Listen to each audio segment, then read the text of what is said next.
Ayo bawa harta ke surga. Dukung pembangunan sekolah Islam Mufid dengan donasi ke rekening atas nama Yayasan Muflih untuk Islam dan Dakwah. Bismillahirrahmanirrahim. Assalamualaikum warahmatullahi wabarakatuh.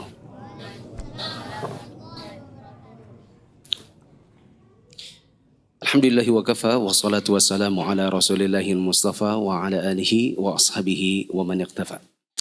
Hadirin dan hadirat yang dirahmati Allah, kita bersyukur kepada Allah pada kesempatan hari ini kita bisa lanjutkan kembali pembahasan Rasyul Barat Syarah Al-Adabil Mufrad. Di pertemuan hari Selasa kita bahas bab ke-84. Intinya kalau seorang budak melakukan kesalahan fatal seperti budaknya Aisyah yang mensantet atau menyihir Aisyah, sebagai hukuman kesalahan seperti ini bisa dibalas dengan cara menjual si budak ke orang-orang Arab Badui yang berperangai kasar. Kemudian bab 85 tentang memaafkan pembantu. Ini juga bisa diterapkan pada memaafkan karyawan, memaafkan ART di rumah. Yang intinya Nabi SAW menyuruh kita untuk banyak memaafkan kesalahan-kesalahan mereka. Bahkan beliau mengatakan maafkan sampai 70 kali sehari. Ya, meskipun ini berat dikarenakan seseorang satu hari melakukan kesalahan 69 kali, lalu ke-70-nya kita harus juga memaafkan, maka ini sulit dilakukan kecuali oleh seorang nabi.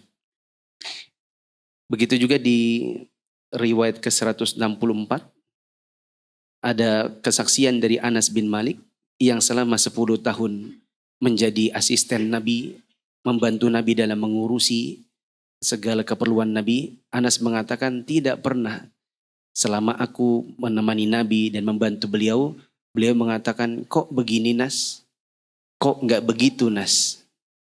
Nabi tidak pernah mengatakan demikian, tapi saya katakan di kajian kemarin, dan ini adalah mukjizat seorang Nabi, karena hanya seorang Nabi yang mampu begitu. Selama 10 tahun tidak pernah berkata kok begini, kok enggak begitu. Sedangkan kita mungkin sebagai manusia biasa, kalau punya karyawan, punya admin, punya asisten, 10 tahun tidak pernah berkata begitu. Ya, enggak mungkin. Sesuatu yang sulit untuk tidak dilakukan. Sekarang kita masuk dalam bab 86. Babun idza saraqal abdu. Silakan penerjemah. Bab 86, jika budak mencuri. Musaddad mengabarkan kepada kami, ia berkata, Abu Awana mengabarkan kepada kami dari Umar bin Abi Salamah, dari ayahnya. An Abi Hurairah radhiyallahu anhu qala. Dari Abu Hurairah dia berkata, qala Rasulullah sallallahu alaihi wasallam. Rasulullah sallallahu alaihi wasallam bersabda, idza sariqal. Di sini tulisannya sariqa, kasih ganti harokatnya jadi saroqah. Saya akui mungkin juga sebagai kritikan kepada penerbit bahwa di buku ini ada banyak tempat-tempat yang mungkin sengaja diberi harokat tapi harokatnya salah-salah. Ya, tapi saya tidak menemukan terjemahan yang lain selain ini. Ini masalahnya. Jadi penting juga untuk kalau teman-teman belajar buku ini, apalagi mengajarkannya, agar betul-betul diperhatikan harokatnya. Karena di sini banyak kesalahan harokat. Idza saraqal mamluku bi'hu walau binashin. Apabila budak mencuri maka juallah dia meskipun hanya dengan harga 1 nasyi. Ya. Kemudian qala Abu Abdullah an-nasyu 'ashrun wan nawatu khamsatun wal uqiyatun. Ini juga salah. Wal uqiyatu. Tidak boleh berkumpul alif lam sama tanwin. Tidak ada wal uqiyatun. Al baitun itu tidak ada. Hanya boleh alif lam saja atau tanwin saja. Tidak boleh satu kata berkumpul dua-duanya. Wal uqiyatu arba'un. Abu Abdullah Al-Bukhari berkata, 1 nash adalah 20 dirham dan 1 nawat adalah 5 dirham, sedangkan 1 uqiyah adalah 40 dirham. Nah, catatan kaki 169, riwayat ini dhaif. Jadi kita pembahasannya tidak usah panjang-panjang. Intinya di dalam riwayat dhaif ini Nabi mengatakan bila budak mencuri maka boleh dijual dengan harga murah. Karena satu nash itu 20 dirham. Anggaplah satu dirham itu sekitar 60.000. Berarti kalau 20 dirham seperti 1.200.000. HP RAM 2 GB aja 1.500.000 gitu. Ini jual budak cuma 1.200.000. Soalnya mencuri. Catatan jumhur ulama mengatakan baik orang merdeka maupun budak, bila dia mencuri maka dipotong tangannya. Ya. Ini pendapat jumhur. Dan riwayat ini dhaif, jadi kita tidak bisa menjadikannya patokan. Penjelasan kata? Penjelasan kata an-nasyu setengah uqiyah yakni sekitar 20 dirham. Lanjut. Kandungan hadis 1. Dibolehkan menjual budak yang mencuri barang, baik nilai barang tersebut kecil atau besar. Namun dalam jual beli yang dilakukan dijelaskan ihwal budak tersebut. Ya, catat di dekat nomor 1. Jumhur ulama berpendapat orang merdeka maupun budak dipotong tangannya. Bila apa? Mencuri. Tapi apakah semua curian? Jawabannya bila mencurinya mencapai kadar minimal. Berapa kadar minimalnya? 1/4 dinar. 1 dinar berapa gram emas? 1 dinar sama dengan 4,25 gram emas. Berarti kalau 1/4 berapa? 1,0625. 1 gram emas berapa duit rupiah? Misalnya 1.500.000 begitu ya. Nah, tinggal dikalikan. 1,0625 gram dikali 1.500.000. Anggaplah 1.700.000. Itu kadar minimal. Jadi kalau ada orang mencuri HP 4 juta, potong tangannya. Tapi kalau mencuri mangga sekilo, maka tidak dipotong tangannya. Kedua, 2. Salah satu tabiat manusia adalah bahwa dia menjadi baik dan berubah keadaannya dengan perubahan tempat. Mungkin pembeli dapat memperbaiki kondisinya. Ya. Kandungan hadis yang kedua ini yang bisa kita terapkan di zaman sekarang. Ketika Nabi SAW di dalam riwayat dhaif ini mengatakan, jual aja budak yang mencuri. Harapannya adalah dengan dijual, semoga di tempat baru dia bisa berubah. Maka salah satu dari tabiat manusia, ada kemungkinan kalau berubah tempat, berubah juga perangainya. Siapa tahu di tempat yang lebih baik, perangainya akan menjadi baik. Ya. Tapi ini bukan dalil kemudian mengatakan, kamu nakal, kau masukkan pondok pesantren kamu nanti. Ya. Sebagian orang itu diancam anaknya, kalau nakal dimasukin ponpes. Seolah-olah ponpes itu tempat buang anak nakal. Bab ke-87, babun al-khadimu yudnibu. Bab 87, pembantu melakukan dosa. Nah. Ahmad bin Muhammad mengabarkan kepada kami, ia berkata, Daud bin Abdurrahman mengabarkan kepada kami, dia berkata, Sami'tu Ismaila an Asimi ibni Laqit ibn Sabirah, an abihi qal. Aku mendengar Ismail dari Asim bin Laqit bin Sabirah dari ayahnya, ia berkata, Intahitu ila Nabi SAW wa dafa'ar ra'i fil murahi sakhlatan. Aku menemui Nabi SAW dan ada penggembala yang menggiring seekor kambing muda ke kandang. Faqala Nabi SAW la tahsibanna wa lam yakul la tahsabanna. Inna lana ghanaman mi'atan la nuridu an tazida. Nabi SAW lalu bersabda, jangan engkau hitung. Beliau tidak bersabda, jangan engkau mengira bahwa kita mempunyai kambing 100 ekor, kami tidak menginginkan bertambah. Fa idza ja'a ar-ra'i bi sakhratin dzabahna makanaha syatan. Jika datang penggembala itu dengan seekor anak kambing, maka kita potong seekor kambing sebagai gantinya. Fa kana fi ma qala la tadrib dhainataka kadarbika amatak. Di antara yang beliau sabdakan di dalamnya, jangan engkau memukul istrimu seperti engkau memukul budak perempuanmu. Wa idza stansyaqta fabaligh illa an takuna sha'iman. Dan jika engkau beristinsyak, maka lebihkanlah kecuali jika engkau sedang berpuasa. Nah, penjelasan kata dulu. Penjelasan kata al-murah, tempat peristirahatan hewan ternak di malam hari. Sahlah anak kambing yang berasal dari kambing biasa atau domba, baik jantan atau betina. Nah, teman-teman catat dulu di dekat angka 166.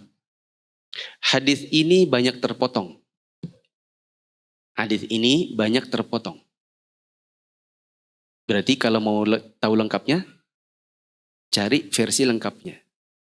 Karena dia terlalu banyak terpotong, jadi kita kalau merenungi gimana kisahnya ini, apa hubungannya kami temui Nabi, ketemu penggembala bawa kambing, terus Nabi bilang kami punya 100 ekor dan tidak ingin bertambah.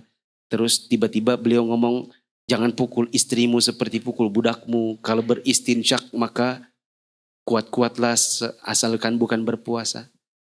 Gimana cara merangkai cerita ini? Sulit kalau tidak baca cerita aslinya. Kalau ingin lihat cerita aslinya berarti cari di aplikasi. Aplikasi yang saya rekomendasi adalah aplikasi ensiklopedia hadis 9 imam. Sejauh ini saya belum menemukan yang lebih baik daripada aplikasi hadis ini. Aplikasi hadis 9 imam.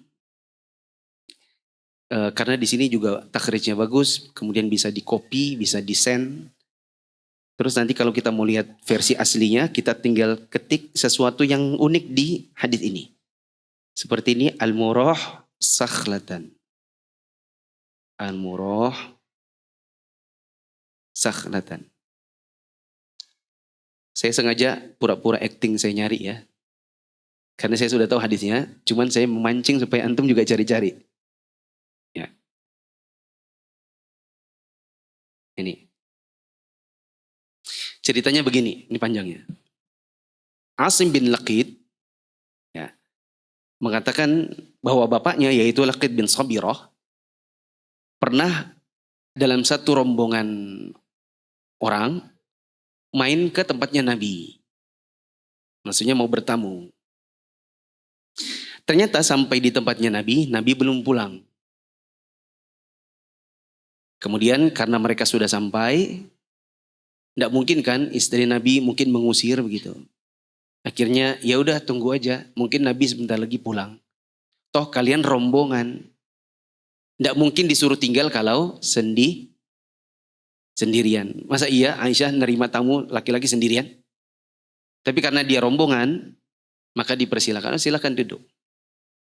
Nanti ntar lagi Nabi pulang. Catatan ya, perempuan tidak boleh terima tamu laki-laki sendirian. Kalau dia juga di rumah sendirian. Atau dia punya anak tapi masih kecil-kecil, nggak ngerti. Nanti akan jadi fitnah. Tetangga lihat di video, itu loh istrinya si Fulan, ada laki-laki masuk dalam rumahnya sendirian. Ya. Tapi ini rombongan banyak. Maka Aisyah kemudian memberikan suguhan kurma dan bubur kepada mereka. Tak lama kemudian Nabi pulang dengan berjalan seperti berjinjit. Lalu Nabi SAW tanya, Aisyah, itu tamu-tamu sudah dikasih makan? Ya. Di sini disebutkan ada 2 orang atau sekian orang. Maka Aisyah mengatakan, sudah. Ya. Sudah kami sudah dikasih makan juga. Kemudian mereka yang bertamu ini bertanya-tanya masalah agama. Ada yang bertanya, ya Rasulullah saya mau tanya, bagaimana sih kalau mau sholat itu? Maka Nabi berkatakan, sempurnakan wudu. Basahi jari jemarimu saat berwudu. Kemudian lakukanlah istinsyak. Apa itu istinsyak? Memasukkan air ke dalam hidung. Dan kuat-kuatkanlah kecuali kamu sedang puasa. Nah ini yang bagian belakang tadi. Hubungannya bab soal pembantu berdosa dengan istinsyak ini gak ada hubungannya. Kecuali kalau kita baca ceritanya. Ceritanya adalah satu orang nanya tentang sholat. Paham? Setelah Nabi berkata demikian, maka salah satu dari rombongan ini nanya juga. Kalau orang pertama tadi nanya tentang apa? Salat. Maka orang yang kedua nanya tentang istri. Dia bilang, ya Rasulullah, saya punya istri. Minta ampun buruknya. Bukan wajahnya tapi akhlaknya. Suka teriak, suka ngomel, suka bentak. Pokoknya bikin sakit hati. Jadi suami kita ini nggak ada harganya di matanya. Maka Rasulullah SAW mengatakan, ceraikan saja. Dia mengatakan, ya Rasulullah, sulit untuk menceraikan. Soalnya saya punya hubungan pertalian dengan dia dan saya punya anak. Ya. Misalnya nikah sama sepupu. Kemudian punya anak lagi. Ya, sulit karena ada pertalian dan ada anak. Maka Nabi mengatakan, kalau begitu perintahkanlah kepadanya atau katakan kepadanya agar dia menaatimu dari kebaikan. Kalau tidak bisa menaatimu dalam segala hal, paling tidak taati dalam kebaikan. Jika padanya masih ada kebaikan, niscaya dia akan melakukan apa yang kamu perintahkan. Dan jangan kamu pukul istrimu seperti memukul budak wanitamu. Nah, ini potongannya muncul di dalam buku ini. Asal muasalnya adalah dari pertanyaan tentang istri tadi. Dalam keadaan seperti itu, tiba-tiba penggembala kambing masuk. Nah, ini nyambungnya sama yang bagian depan. Ya kan, ada hubungannya sama. Cerita ini kan di bagian depannya ditulis, ada penggembala. Bawa apa? Bawa kambing. Ya, tiba-tiba ada penggembala bawa kambing. Ya, lalu kemudian dia pegang anak kambing. Maka Nabi tanya, itu kambingnya beranak ya? Melahirkan lagi? Maka si penggembala bilang, ya Rasulullah, muncul 1 ekor. Beranak lagi dia 1 ekor. Maka Nabi bilang, sembelih saja 1 kambing yang lain untuk penggantinya. Ya. Sembelihlah untuk anak kambing itu 1 ekor kambing. Maksudnya ini kan lahir 1. Maka sembelih 1. Kemudian Nabi bilang sama tamu-tamunya ini, kalian jangan menyangka atau kalian jangan berpikiran saya suruh nyembelih itu gara-gara kedatangan kalian. Kami bukan lagi repot-repot untuk jamu tamu. Kami sudah punya 100 ekor dan kami tidak mau kalau lebih dari 100. Itu kalimatnya yang di sini. Janganlah kamu mengira bahwa kita punya kambing 100, kami tidak menginginkan bertambah. Itu maksudnya adalah kalian jangan kira kami mau nyembelih buat kalian ya. Kami memang sudah punya 100 dan setiap muncul ke 101 maka kami akan sembelih 1. Paham? Nah, karena itu jika ada penggembala yang mendapatkan kelahiran hewan maka kami perintahkan untuk sembelih 1. Maka dia pun potong kambing sebagai pengganti dari yang lahir. Paham sampai sini? Oke, saya ringkaskan ulang ceritanya. Nabi kedatangan tamu. Nabi ada di rumah atau tidak? Enggak ada. Apa yang dilakukan sama istri? Dikasih jamuan sementara dulu. Apa tadi bentuknya? Kurma sama bubur. Tak lama kemudian Nabi pulang. Nabi tanya apa sama istrinya? Sudah dijamu atau belum? Jawabannya? Sudah. Tapi ya cuma ya bukan nasi kebuli begitu ya. Ya, bukan kambing. Kemudian sambil ngobrol-ngobrol, 2 orang ini nanya. Yang satu tanya tentang sholat. Lalu Nabi sebutkan tentang istinsyak, makanya di bagian belakang ada soal istinsyak. Orang kedua tanya soal apa? Soal istri. Tentang perangai istrinya yang buruk. Maka Nabi suruh dia ceraikan. Apa dia bilang? Saya tidak bisa ceraikan soalnya saya punya pertalian dan saya punya anak. Terus Nabi bilang apa? Kalau gitu suruhlah dia untuk menaatimu meskipun tidak bisa semuanya, paling tidak taati dalam kebaikan. Ya. Terus Nabi bilang jangan pukul istri sebagaimana kamu pukul budakmu. Tak lama kemudian datang penggembala bawa anak kambing. Terus Nabi bilang, apakah dia melahirkan lagi itu kambing? Iya, ini anaknya. Terus Nabi suruh apa? Suruh sembelih 1. Khawatir nanti tamu-tamunya ini mengira nyembelih ini gara-gara tamu, maka Nabi bilang apa? Jangan heran, jangan salah sangka. Kami bukan sedang repot jamu tamu, tapi untuk membatasi karena kami maunya kambing maksimal. Kandungan hadis. Kandungan hadis. 1. Dari lafaz peristiwa yang terjadi dapat dipahami alasan Nabi Shallallahu Alaihi Wasallam menjawab dengan perkataan la tahsibanna, bukan dengan la tahsabanna inna min ajlika dzabahnaha. Ketika beliau mendengar alasan mereka setelah beliau memerintahkan untuk menyembelih kambing. 2. Dalam hadis di atas terdapat isyarat bahwa seseorang dibolehkan memukul istri jika ia tidak menerima nasihat. Namun pukulan yang dilakukan tidak boleh menyakitinya. Kita kembali nomor 1 tadi. Nabi mengatakan, la tahsabanna atau la tahsibanna, jangan sampai salah sangka. Maka catat di dekat nomor 1. Catat dekat nomor 1. Tuan rumah, bila menjamu,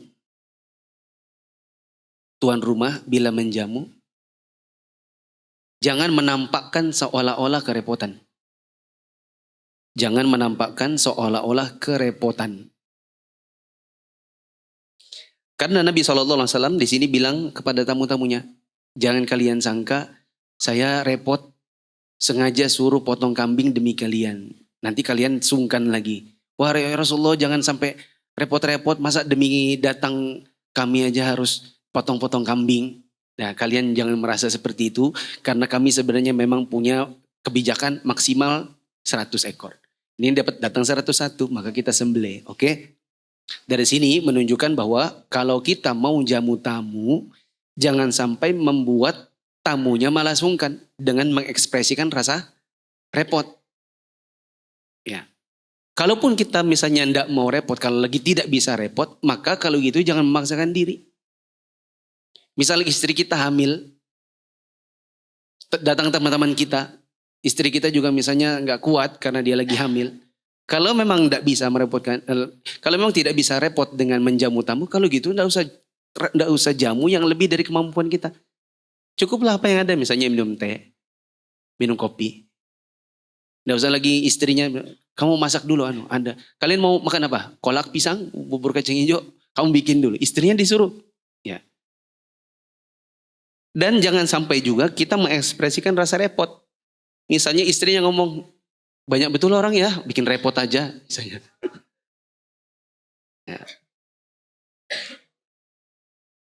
Kadang-kadang gitu, sebagian orang, pertama dia merepotkan diri, padahal dia tahu dia lagi nggak mampu. Dia paksakan dirinya.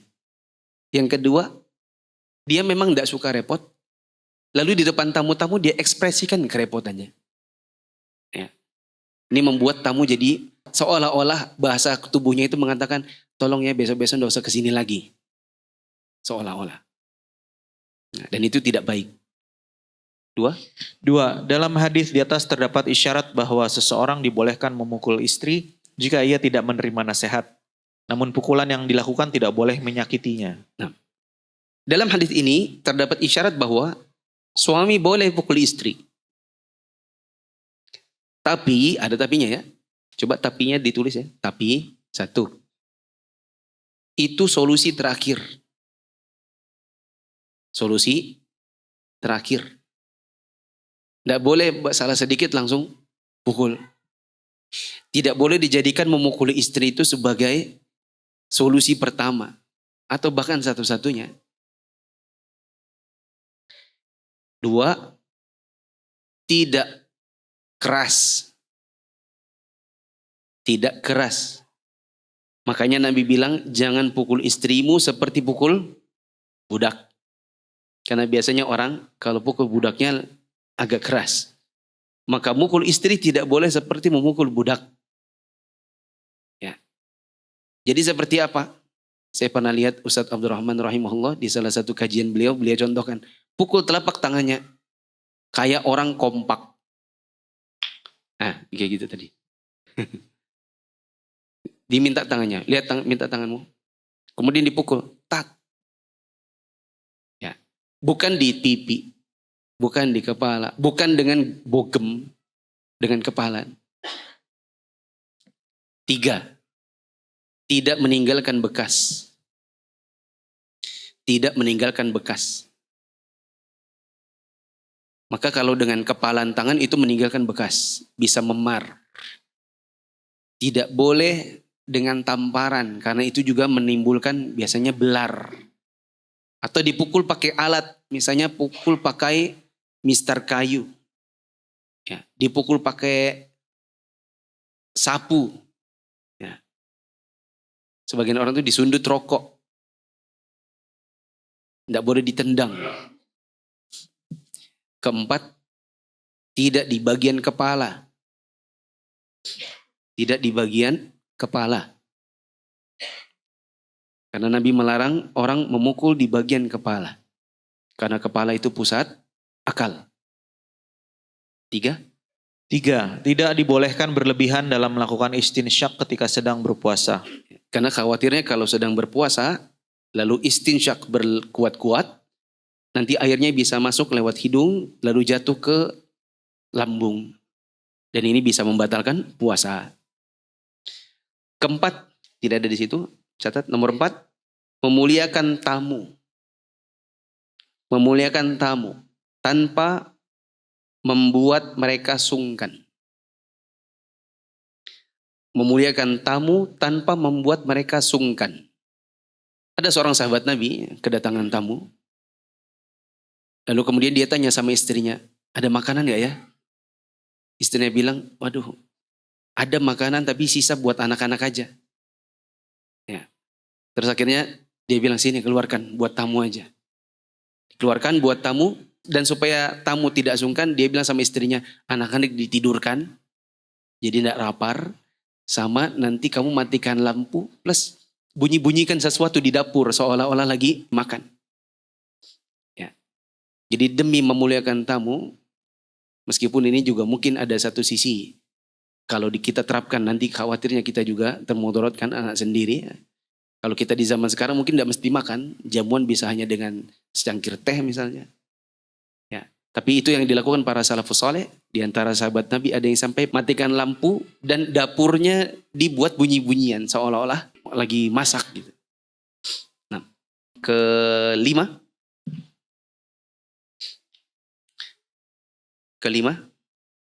cukupkan harta pada batasan. Cukupkan harta pada batasan. Jika lebih, sedekahkan. Cukupkan harta kita itu pada satu batasan. Dan bila lebih dari batasan itu, maka sedekahkan. Ini yang istri saya, ya, dia bilang sama saya di awal-awal nikah dulu, kalau datang satu barang, keluarkan satu barang. Jadi kalau misalnya dikasih ikhwan, ada kasih baju satu, maka baju lama harus keluar satu. Ya, saya pernah di masa COVID itu sampai jual baju. Tapi jual baju saya lelang di media sosial, lalu kemudian hasilnya saya sumbangkan buat kepentingan COVID. Karena saya sendiri nyadar, saya punya baju ada 40 lembar. Itu semua dikasih-kasih orang. Kalau saya gilir baju satu, ketemu sampai baju ke-40, lalu kembali ke nomor 1. Kalau mau dipaksakan semua, mungkin 3 tahun baru ketemu lagi. Ya, mungkin berbulan-bulan paling tidak. Maka saya bilang, ini ngapain juga baju sebanyak ini. Akhirnya saya keluarkan baju-baju lalu kemudian dijual. Ya, dijual lalu dikasih ke, waktu itu keperluan-keperluan masa-masa COVID, kayak beli sanitizer itu ya, beli bagi-bagi masker dan lain-lain. Maka kalau kita punya barang sudah kelebihan, tidak usah ditumpuk. Ibu-ibu itu yang paling suka. Rumah itu kadang-kadang isinya itu kayak sampah. Sebenarnya itu sampah, tapi dipikir nanti kan masih bisa dimanfaatkan. Nanti kan masih, akhirnya ujung-ujungnya dimanfaatkan. Orang bilang bertumpuk itu barang-barang. Coba lihat ibu-ibu itu, Tupperware-nya itu mungkin di lemari itu ada banyak gak kepake. Ya kan? Meskipun Tupperware-nya di Indonesia sudah innalillahi wa inna ilaihi raji'un juga. Nah, ada orang misalnya dapat makanan, sekarang tuh banyak yang pakai box yang bening gitu. Ya, ditumpuk sampai lemarinya penuh sudah. Siapa tahu dimanfaatkan, ujung-ujungnya gak dimanfaatkan juga. Ya. Baju kita juga kalau seandainya ada yang baru, maka yang lama baiknya kasih orang. Catatan saya, kalau bisa jangan nunggu robek-robek udah nggak bagus baru kasih orang. Ya, kita kalau ngadakan itu bazar amal, itu banyak orang nyumbang, tapi banyak yang sebenarnya itu sampah, tidak layak disumbangkan. Dikasih gratis pun orang nggak mau. Ya. Maka sebaiknya sebelum betul-betul usang dan sudah tak layak pakai, maka segera kasih orang. Ya. Keenam. Istri ibarat pelana. Istri ibarat pelana. Yaitu ikut sama pengendara. Istri ibarat pelana. Pelana kuda, pelana. Makanya Nabi bilang, la tadrib dha'inataka. Ada kata-kata, la tadrib dha'inataka. Jangan pukul istrimu. Nabi pakai kata dha'inah dan Nabi tidak pakai kata zaujah. Nabi tidak bilang la tadrib zaujatak. Jangan pukul istrimu. Nabi bilang jangan pukul pelanamu. Yang dimaksud siapa ini? Istri. Itu menunjukkan bahwa istri itu ibarat pelana. Bagaimana itu pelana? Pelana itu ditunggangi dan ngikut sama pengendaranya. Siapa pengendaranya istri? Suami. Berarti seharusnya di rumah suami itu pengendara. Istri adalah pelana. Bukan sebaliknya. Sebagian rumah tangga istrinya pengendara. Suaminya pelana. Cocok hidung, tarik. Ya. Suaminya itu seringkali dikendalikan sama istri. Istrinya pengomelan, suaminya yang pendiam. Ya, ada juga istri KDRT, istri yang mukul. Ya, bukan suami yang mukul. Ada juga suami yang terlalu lembek sehingga istri berbuat maksiat pun dia ngikut. Ayo Bi, ada film baru Bi. Itu tentang perselingkuhan Bi. Pokoknya kita harus nonton. Suaminya, ayo sudah. Ayo ya, jangan sampai enggak. Cepat. Akhirnya suami ikut maksiat sama istrinya. Pergi ke bioskop nonton bareng karena takut sama istri. Ya. Saya katakan istri itu pelana teman-teman. Menurut Nabi. Dan kita itu laki-laki pengendaranya. Dan bukan pelana yang bawa pengendara. Pengendara yang bawa pelana. Maka seharusnya laki-laki itu berfungsi sebagai laki-laki. Betul-betul laki-laki di rumahnya. Bukan dicocok hidungnya sama istrinya jadikan kayak sapi. Ya. Ketujuh. Sunnah istinsyak. Sunnah istinsyak. Apa itu istinsyak? Yaitu memasukkan air ke dalam hidung saat berwudu. Maka yang disunahkan itu istinsyak. Menjelang sholat itu istinsyak. Sebagian orang di mulutnya bukan istinsyak, bukan kumur-kumur. Tetapi misalnya sebagian orang datang ke masjid bawa rokok. Nanti sudah depan masjid baru rokoknya dimatikan. Baru dia membaca Al-Quran. Ya, di dalam, apalagi imam. Ya. Sebagian perokok ini jadi imam lagi. Ya. Sementara dari mulutnya itu keluar bacaan Al-Quran.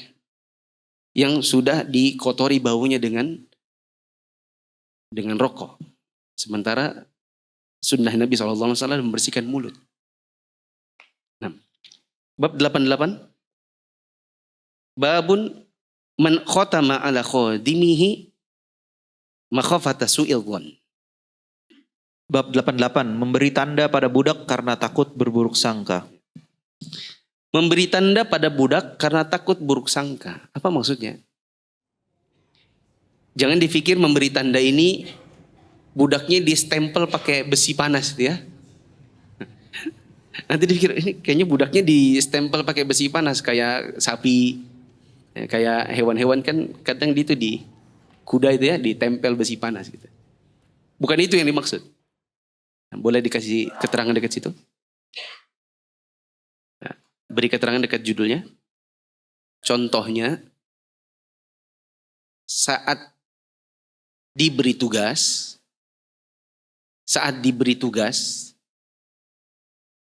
terkait barang dan uang, tuannya memberikan tanda atau meminta bukti. Ini perlu dikasih contoh supaya tidak salah sangka. Contohnya, saat budak diberi tugas terkait apa tadi? Uang atau barang, maka diberi tanda, diminta bukti supaya tidak salah sangka sama budaknya.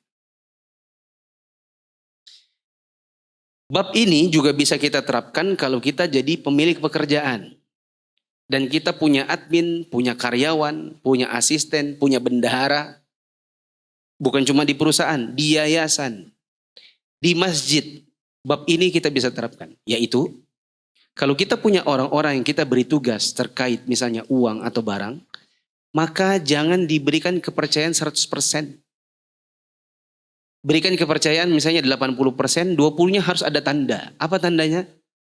Entah bukti, entah kalau zaman sekarang nota, kwitansi, bukti transfer. Jangan apa-apa semua dipercayakan 100%. Karena khawatirnya memancing datangnya syaitan. Lalu orang-orang yang kita beri tugas ini akhirnya terpancing oleh syaitan. Mereka melakukan keburukan yang akhirnya membuat kita entah salah sangka atau menyesal. Ya. Sebagai contoh di sini saya punya admin. Ada beberapa orang. Ada admin yang saya kasih duit, ya. Ada kotak. Ya, dulu saya sering bilang gini, kalau di antara mereka kalau masuk saya bilang gini, kalau antum-antum ada yang mau mencuri, insya Allah saya mungkin nggak tahu, mungkin. Kenapa? Karena ada uang di kotak. Saya nggak selalu 24 jam lihat CCTV. Misalnya antum, apalagi kotaknya itu di meja antum, tinggal tarik laci, antum mau ambil 20.000, 30.000, saya mungkin nggak tahu. Kalaupun saya tahu mungkin 3 tahun kerja di sini baru tahu. Tapi meskipun demikian, kadang-kadang saya nanya, mana kwitansinya? Mana kemarin beli apa? Beli Ustaz, beli ini. Berapa duitnya? Sekian. Mana buktinya? Lihat mana ininya, sisanya. Kalau ada keuangan, penjualan misalnya lewat transfernya tiap bulan itu di rekening korannya di download, lalu kemudian ditandai. Itu semua bukan karena kita tidak percaya sama admin, tapi kita berikan kepercayaan tapi tidak bisa 100%. Karena kalau kita kasih kepercayaan 100%, khawatirnya nanti dia muncul godaan syaitan lalu kemudian tergoda.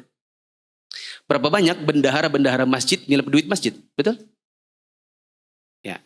Berapa banyak orang yang kita percayai sebagai orang yang ngasih duit ke ustadz, misalnya duit ini mukafah khutbah, mukafah kajian, duitnya hilang, ya, atau duitnya tidak dikasih, atau duitnya dikurangi. Di antara sebabnya adalah karena terlalu percaya. Ya. Ada masjid di Balikpapan ini. Ini kita jadi cerita dulu nih ya. Ada masjid di Balikpapan. Dulu saya rutin ngisi di sana. Setiap rutinitas kajian biasanya pulang dikasih mukafah. Ada sekian bulan gak dikasih.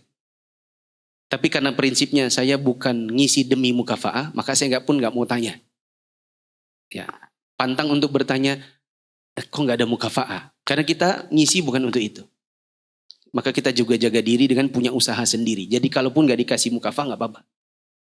Sampai ada ustadz di masjid yang sama WA. Ustadz, ini sebenarnya sensitif tapi gimana ya, saya mau tanya aja sama antum. Antum dapat mukafah enggak? Saya bilang enggak. Oh, tapi terakhir kali kapan dapatnya? Oh, udah sekian bulan yang lalu. Isinya berapa? Kenapa emang? Isinya itu apa setengah dari yang biasa antum dikasih? Kenapa sih? Emang kita tiap buka amplop langsung dihitung gitu? Enggak, soalnya sejujurnya saya berapa bulan ini gak dikasih. Kalaupun dikasih, isinya setengah dari yang biasa saya dapat. Saya bukan nyari duit, tapi saya kok khawatir ya. Khawatir siapa tahu ada penggelapan oleh marbot atau oleh bendahara. Kita gak tahu siapa. Ya. Singkat kata ketahuan, ternyata marbot. Marbot cokek duit. Apa cokek? Diambil sebagian.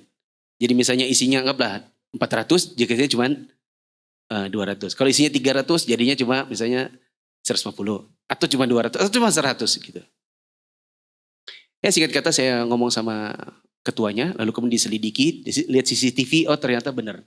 Dibilang pantasan kita punya kotak infak di sini 18 kotak, tapi setiap Jumatan hanya terkumpul 17 kotak. Nggak tahu kotak ke-18 mana gitu. Ya, lihat CCTV ternyata disembunyikan di belakang pintu setiap Jumatan. Ya, nanti kalau sudah orang pulang, baru kotak infak itu buat dia sendiri, dia buka sendiri, dia hitung sendiri. Ya, pecat. Saya bilang pecat. Jangan dikasih ampun. Karena itu uang umat masalahnya. Ya.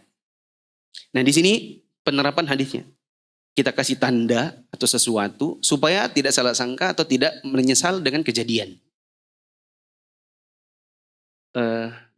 Azan dulu ya. Allahu Akbar, Allahu Akbar. Allahu Akbar, Allahu Akbar. Asyhadu an la ilaha illallah.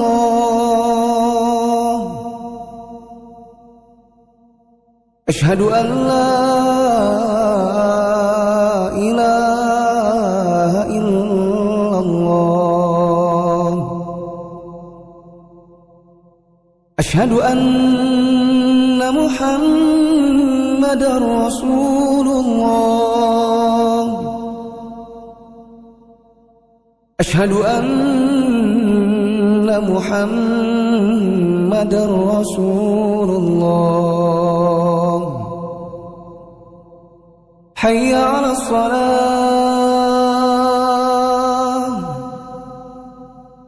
Hayya 'alas salah. Hayya 'alal falah.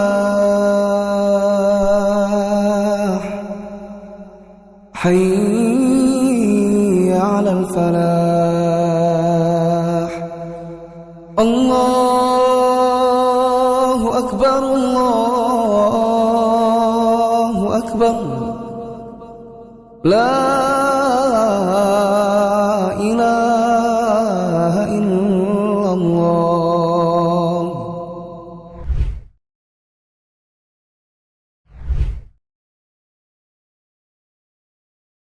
Kita baca dulu. Bishr bin Muhammad mengabarkan kepada kami, ia berkata, Abdullah mengabarkan kepada kami, ia berkata, Abu Khalid mengabarkan kepada kami. An Abil Aliyah qal. Dari Abu Aliyah ia berkata. Diberi keterangan, Abu Aliyah tabi'in.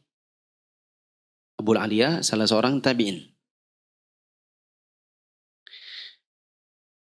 Dia berkata, kunna nu'maru.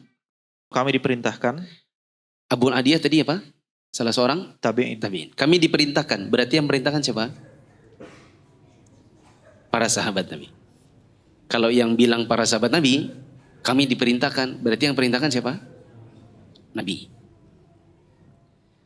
Berarti ini adalah kebiasaan para sahabat. Kunna nu'maru, kami diperintahkan. Untuk apa? An-nakhtima 'alal khadimi wa nakila wa na'uddaha. Kami diperintahkan untuk memberi tanda terhadap budak dan menimbang serta menghitungnya. Di situ harokatnya salah. Di situ tertulis nakilu, yang benar nakila. Na'udduha, yang benar na'uddaha. Karena ada an. An-nakhtima, kemudian atafnya adalah nakila wa na'uddaha. Terus, karahiyata an yata'awwadu khuluqa su'in. Karena kami tidak ingin mereka terbiasa dengan perilaku buruk. Au yadhunna, di situ tertulis yadhunnu, yang benar yadhunna, ataf dari yata'awwadu. Au yadhunna ahaduna dhanna su'in. Atau salah seorang dari kami berprasangka buruk. Nah. Kata Abu Aliyah, salah seorang tabi'in, kami diperintahkan. Kami diperintahkan berarti maksudnya ini yang perintahkan adalah sahabat-sahabat Nabi. Untuk apa? Memberikan tanda pada budak, menimbang, menghitung. Supaya tidak terbiasa bagi para budak untuk berperilaku buruk dan kami khawatir nanti salah sangka sama mereka. Nah, maksudnya begini, teman-teman. Para sahabat dahulu, begitu juga para tabi'in, mungkin di antara mereka ada yang masih memiliki seorang budak. Kebiasaan mereka, kalau punya budak, budak-budak ini jangan sampai dibiasakan punya perilaku buruk dikarenakan sama sekali tidak ada pengawasan. Makanya tadi saya bilang ini kita bisa terapkan di zaman sekarang. Jangan sampai membiasakan perilaku buruk kepada admin-admin, kepada karyawan. Dengan cara memberikan kebebasan sebebas-bebasnya tanpa kontrol. Ya. Contoh bagaimana? Kalau di zaman sekarang kita pakai jam kerja. Ya. Ada CCTV, ada fingerprint, ada ini barcode absen. Itu memang diberlakukan, bukan tidak percaya sama karyawan. Ya, tetapi itu adalah supaya mereka tidak terbiasa dengan perilaku buruk, semena-mena dan sewenang-wenang dan tidak amanah. Akad dari jam 8 misalnya, datangnya jam 10. Itu perlu ditanya, kenapa datang jam 10? Jangan dibiarkan. Sebagai bentuk penerapan supaya tidak terbiasa berperilaku buruk lalu dianggap biasa. Nanti adminnya bilang, nggak ditanya juga. Nanti akan berpengaruh kepada yang lain. Yang akan bilang, itu selalu terlambat, tak pernah ditanya juga. Berarti kita bebas juga dong terlambat. Nanti akan memancing perilaku buruk bagi yang lain. Ini masih soal jam kerja. Nanti ada soal duit misalnya. Ya, di sini ada admin. Ezra mau pergi beli makan. Iya. Beli apa? Gado-gado. Titip dong gado-gado. Gado-gado berapa ya kalau pakai telur 2? 16. Kita tanya, berapa tadi? 16. Tadi uangnya berapa? 50.000. Berarti kembalinya dihitung. Mungkin kalau di kita di zaman sekarang bilang, pelit betul sih, gitu aja dihitung. Bukan soal gitu aja dihitung. Ini adalah bagian dari pengajaran salafus saleh di mana mereka mengkhawatirkan jangan sampai nanti mereka berprasangka buruk kepada budak-budaknya. Kalau di zaman sekarang karyawan-karyawannya. Dan jangan sampai nanti tercipta sebuah celah, kita tidak pernah kontrol, lalu akhirnya mereka mencuri. Ya, dikasih duit 50.000, beli gado-gado 16.000, kembalinya berapa itu? 34. Ada di kantong 20.000. Atau malah nggak dikasih, Ustadz nggak nanya juga kok. Kita nggak 1 tahun setiap kali gitu nggak pernah ditanya. Khawatirnya nanti tercipta celah, nggak ditanya juga, nggak usah dikasih kembali. Akhirnya tergoda syaitan. Ya, ini sama nanti kalau kita jabarkan kepada istri. Istri kita kasih duit, dia bilang, Abi minta duit 1 juta, buat apa? Itu nanti ada ini duitnya adek yang buat sekolah nanti yang ini, terus bayar gurunya yang ini, di situ ada bimbel yang ini. Kita minta kadang-kadang, coba mana nih ya, laporannya berapa? Saya mau tahu gitu. Saya dapati ada kasus rumah tangga, ya dia bilang istri saya Ustadz, dia bilang gini, Abi minta duit 2 juta misalnya gitu ya, karena ada sumbangan bulan Ramadan untuk sekolahnya adek. Dia bilang 2 juta ya, iya. Minta nomor rekeningnya. Nggak usah nomor rekening, kasih saya aja nanti saya yang transfer ke gurunya. Karena itu nggak bisa transfer, itu harus cash. Masa sih? Zaman kini harus cash. Apa maksudnya? Dah minta aja nomor rekeningnya. Nggak usah, sini saya aja. Suaminya bilang, mencurigakan ini. Tapi hubungin gurunya sendiri, cari nomornya dapat. Mabu, katanya ada sumbangan di sekolah. Oh iya benar Pak, bisa transfer? Bisa. Berapa duitnya? 1 juta. 1 juta. Dia minta berapa tadi? 2 juta. Kurang ajar enggak ini istrinya? Ya. Dia bilang, ku transfer Ustaz. Ku transfer 1 juta. Ku kirim bukti transfernya ke dia. Nih, bisa transfer dan hanya 1 juta. Kamu bohongin saya. Loh kamu kok gak percaya sih sebagai suami? Justru ini menunjukkan. Mulai hari ini saya jadi tambah gak percaya sama kamu. Ya. Sudah saya sering titip duit buat mamamu 500.000. Mamamu bilang sering terima 300. Kemana 200-nya itu? Kurang ajar benar istri ini. Ya. Saya juga ikut-ikutan panas ya dengerin. Makanya saya agak bersemangat ini. Saya semprot juga istrinya. Saya bilang butuh waktu dan butuh usaha keras untuk mengembalikan kepercayaan suami kepada istri. Ya, saya pun kalau saya punya istri kayak gini, saya ganti mungkin dengan istri yang lain. Ya. Perempuan yang mau sama saya itu banyak.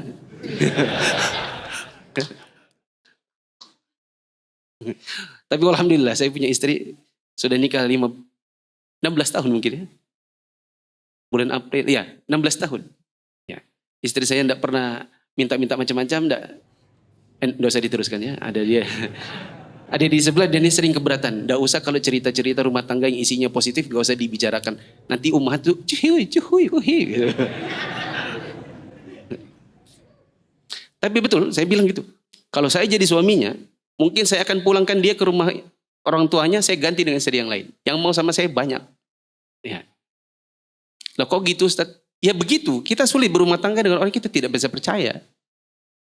Kamu bilang tidak bisa transfer, ternyata bisa. Kamu bilang 2 juta, ternyata 1 juta. Bagaimana kita memberikan kepercayaan setelahnya?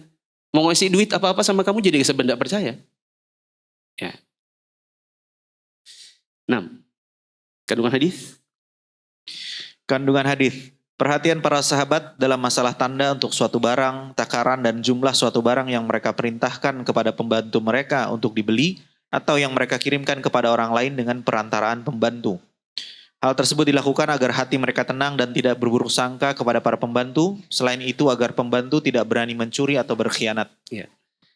Jadi kesimpulannya, kalau bisa kalau kita punya orang-orang yang di bawah kita, seperti budak, kalau di zaman sekarang karyawan, admin, begitu juga kita berlakukan kepada anak di rumah sama istri.